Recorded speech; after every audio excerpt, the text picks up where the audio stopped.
rallye raid, tu connais toi?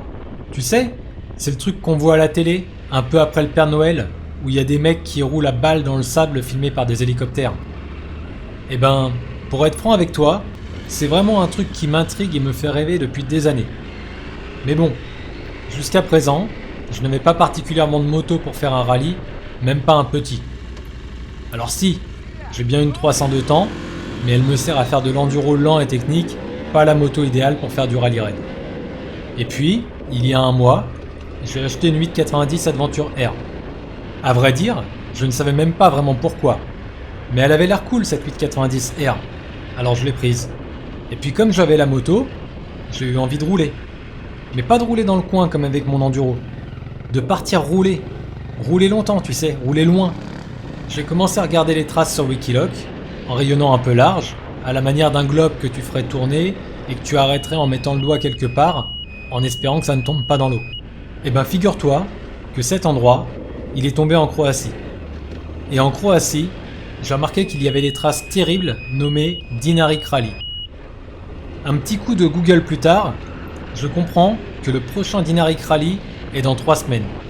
Et ben voilà, c'est à ce moment-là que je me suis décidé à faire mon premier rallye raid, le Dinaric Rally. En termes de timing, c'était plutôt serré et les 3 dernières semaines ont été un peu stressantes. D'abord, j'ai essayé la moto sur mes parcours d'enduro pour voir un peu comme elle fonctionnait et ce qu'il allait falloir modifier.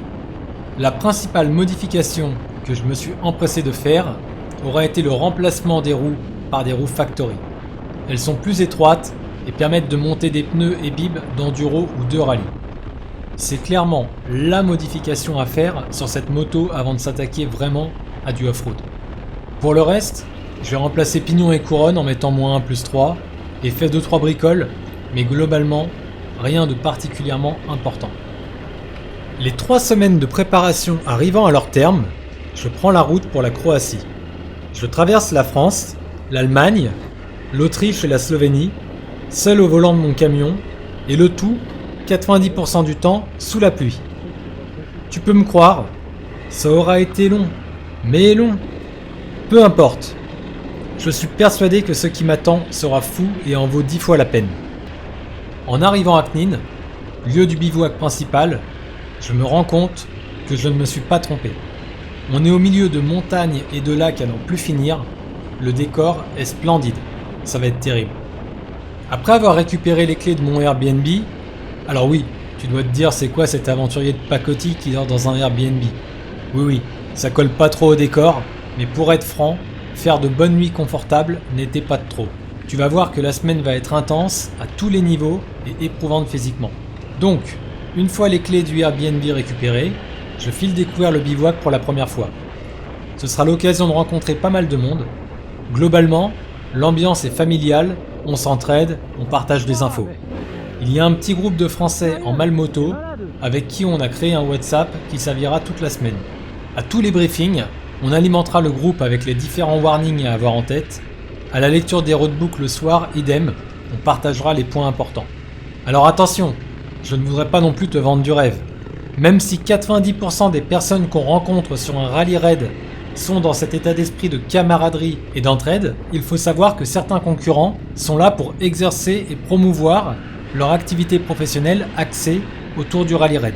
Évidemment, l'idée pour eux sera de monétiser les conseils ou tout simplement toute aide qu'ils pourront apporter. Je ne les critique pas, bien au contraire. Pour certains, ils apporteront une vraie solution nécessaire au préalable. Le samedi sera consacré au montage du matériel de tracking et aux différents contrôles administratifs et techniques, ainsi qu'à la cérémonie d'ouverture en centre-ville. C'est amusant de voir comme la 890 fait son effet, notamment auprès des organisateurs. Une big bike parmi 90% de motos d'enduro. Le Dinaric Rally est réputé long, mais surtout cassant et difficile. On verra bien comme s'en sort la 890. Je ne m'inquiète pas plus que ça. C'est à peu près à ce moment-là que les problèmes vont commencer pour moi. Les problèmes, c'est vraiment le truc qui va de pair avec le rallye raid. La navigation, je ne m'en étais pas assez préoccupé durant les 3 dernières semaines.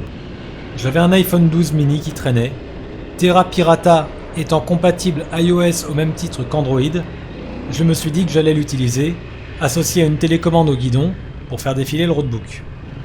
Cette erreur aura été de très loin la plus grosse de toute cette aventure. iOS et Terra Pirata, ce n'est pas le grand amour, bien au contraire. Nous sommes à quelques heures du prologue et mon roadbook n'arrive pas sur mon compte. D'ailleurs, mon compte se met tout simplement à ne plus fonctionner sur mon téléphone. Passons les détails et le gros coup de stress. Le lendemain matin, comme par miracle, mon compte refonctionne et je récupère le roadbook du prologue.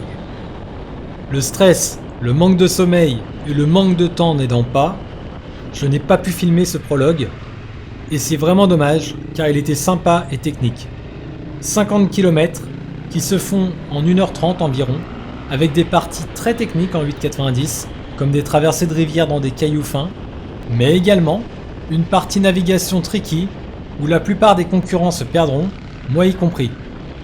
En passant, merci à Sabrina, concurrente allemande inscrite en Malmoto, qui m'aura sauvé la mise durant les 10 minutes de navigation délicate intégrant des caps calculés. Je ressors du prologue avec le sourire, c'était un gros kiff à rouler.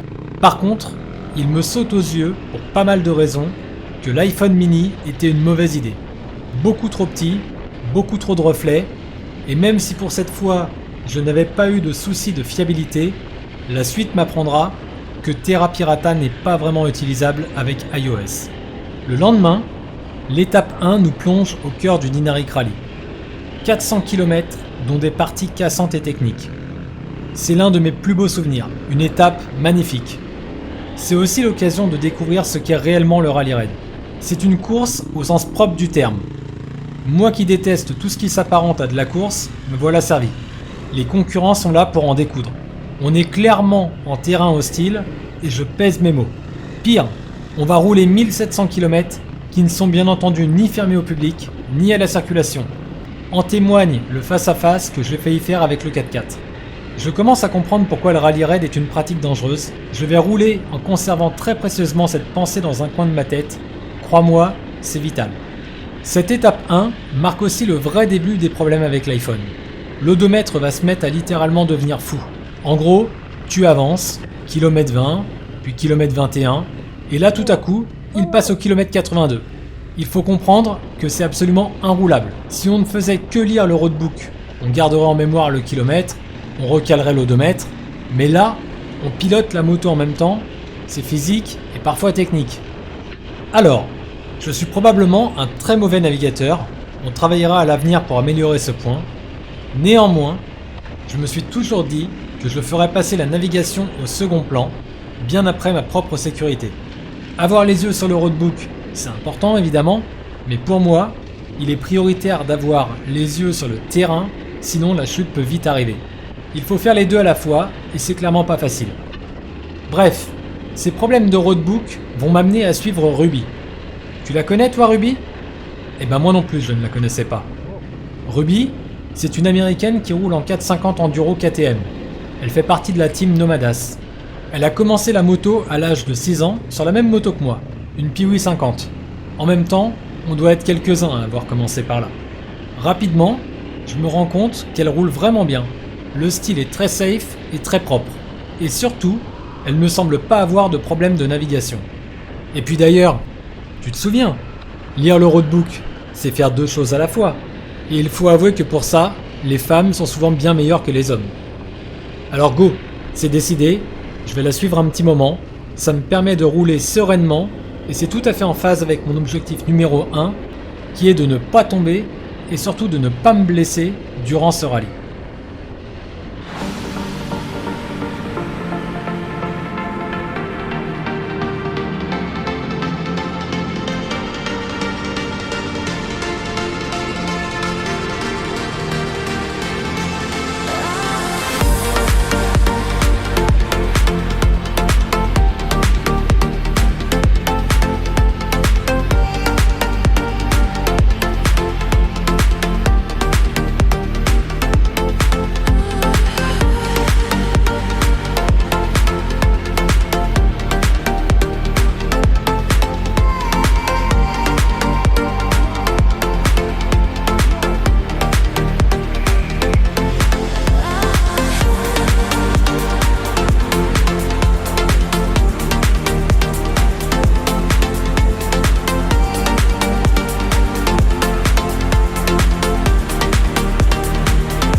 Bah impec et toi, c'est marrant, je vous ai même pas vu nous redoubler.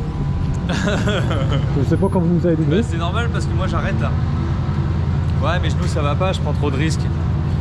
J'ai pas envie de me faire des ligaments ou un truc ici et je préfère m'arrêter maintenant.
Le Dinaric Rally puise son nom des Alpes dinariques, massif montagneux des Balkans occidentaux, qu'on va traverser tout au long de cette semaine.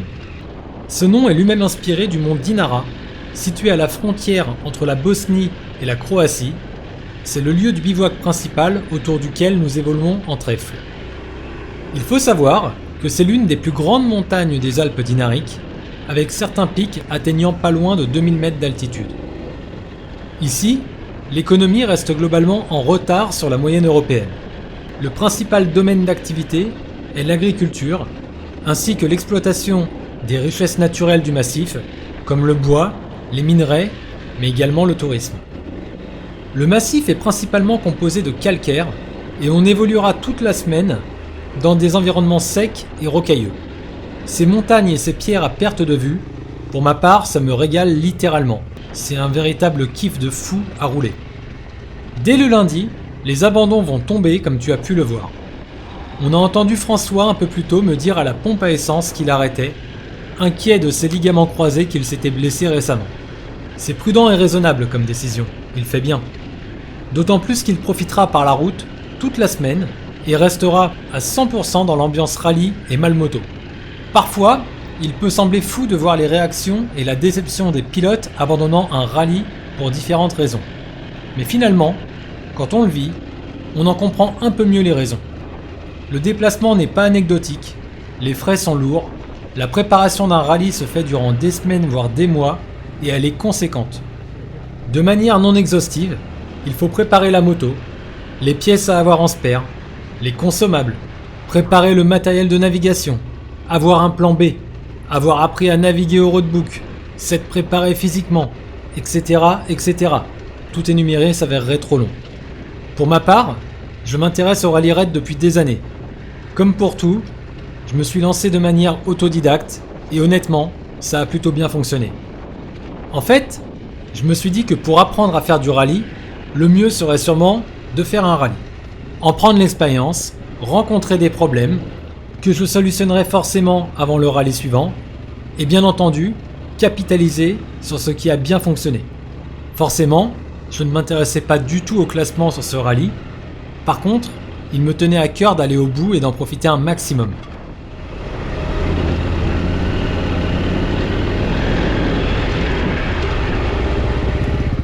Are you okay? I knew that was going to happen. I hate going fast on grass. No problem. Take your time. Do you need help? No. Ok.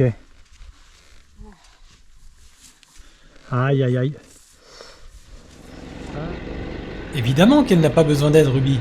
Quelle question. Ruby, elle n'a pas traversé l'Atlantique pour se faire aider. En fait, c'est tout le contraire. Elle me donne l'impression d'être venue vivre pleinement ce rallye, un peu à la manière d'un défi personnel qu'elle relèverait de A à Z. En rentrant le lundi soir, j'étais cuit. 400 km, ça laisse des traces. Par contre, j'ai reçu la plus belle des surprises. Ma moitié avait pris un billet d'avion discrètement pour venir me retrouver en Croatie. Je ne pouvais me sentir plus heureux, je crois. Le regain de force morale s'est fait ressentir instantanément. Concernant la force physique, c'est une autre histoire. J'ai pris un Doliprane directement et préparé rapidement la moto pour le lendemain. On a dîné, j'ai préparé le roadbook de l'étape 2 et puis dodo. Dans la nuit, je me suis réveillé très courbaturé. Doliprane à nouveau. Y a pas de doute, demain, ça va piquer.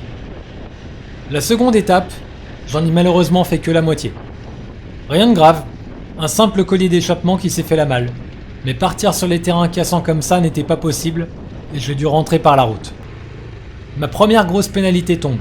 6 heures pour ne pas avoir fini l'étape dans le time limit. Ça, c'est pas bien grave. L'après-midi, je suis parti en ville où j'ai trouvé un magasin de pièces auto. Ils avaient des colliers dont l'un me dépannera pour le restant de la semaine. Le soir arrive et ma moto est prête.